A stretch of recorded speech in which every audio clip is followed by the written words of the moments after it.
ಇನ್ನು ಯಾವತ್ತೂ ಕೂಡ ಬೆಂಕಿ ಇಲ್ಲದೆ ಹೊಗೆ ಆಡೋದಿಲ್ಲ. ಕಾಂಗ್ರೆಸ್ನಲ್ಲಿ ಸಿದ್ದರಾಮಯ್ಯ ಸಿಡಿಮಿಡಿಗೊಂಡಿದ್ದಾರೆ. ಬೆಂಗಳೂರಿನಲ್ಲಿ ಛಲವಾದಿ ನಾರಾಯಣಸ್ವಾಮಿ ಹೇಳಿಕೆ. ಪ್ರಶ್ನೆಗಳನ್ನು ಕೇಳಿದ್ರೆ ಸಿದ್ದರಾಮಯ್ಯ ಗರಂ ಆಗ್ತಾರೆ. ಸಿಎಂಗೆ ನಾನು ಅಧಿಕಾರವನ್ನ ಕಳೆದುಕೊಳ್ತೀನಿ ಅಂತ ಅನಿಸ್ತಾ ಇದೆ ಅನ್ಸುತ್ತೆ ಅವರ ಹಾವಭಾವ ನೋಡಿದ್ರೆ. ಸಿಎಂ ಸಿದ್ದರಾಮಯ್ಯ ನಡವಳಿಕೆಯಿಂದಲೇ ಇದು ಗೊತ್ತಾಗ್ತಾ ಇದೆ.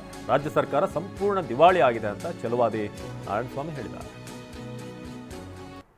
ಈಗ ಇದು ಹೆಂಗೆ ಕಾಣ್ತಾ ಇದೆ ಅಂತಂದ್ರೆ ಡೇಟ್ಗಳೇ ಫಿಕ್ಸ್ ಆಗೋಗ್ಬಿಟ್ಟಿದೆ.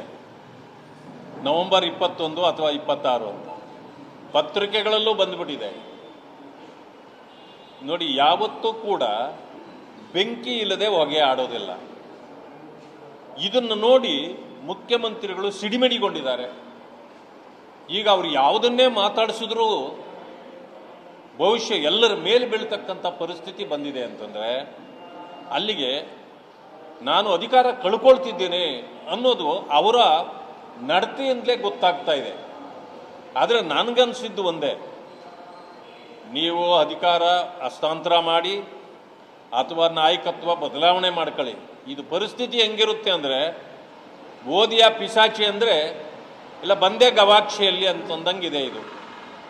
ಆದ್ದರಿಂದ ಪರಿಸ್ಥಿತಿ ಏನೂ ಬದಲಾವಣೆ ಆಗ್ತದೆ ಅಂತ ನನಗೆ ಅನಿಸೋದಿಲ್ಲ. ಯಾಕೆಂತಂದರೆ ಈ ಸರ್ಕಾರ ಸಂಪೂರ್ಣ ದಿವಾಳಿಯಾಗಿದೆ, ಜನರಿಂದ ಬಹಳ ದೂರಾಗಿದೆ.